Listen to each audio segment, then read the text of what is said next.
Because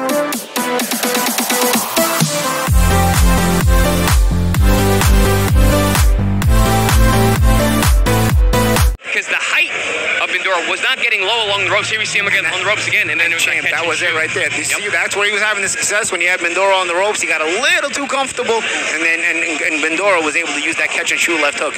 And you know, we talk about the punching power of Mindoro. It takes just that one shot.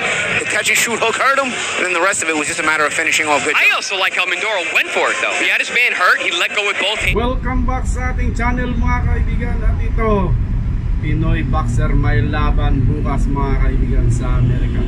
Well, John Mindoro mga kaibigan, middleweight division, wala pang talo mga kapatid. So isa ito sa Filipino promising boxer mga kaibigan. Mabigat ang timbang nito, middleweight.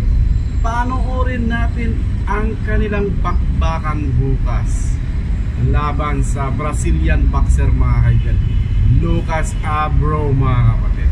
Although medyo malayo sa ranking ito, pero isa itong magandang laban para kay Will Jan mga kaibigan, para mapataas ang kanyang ranking sa middleweight. And take note, wala pa po ito siyang talo mga kapatid.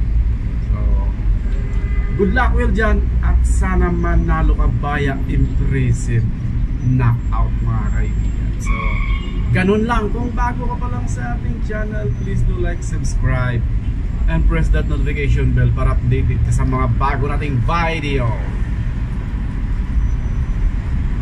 Yun lang mga kaibigan. See you on our next vlog. Bye bye.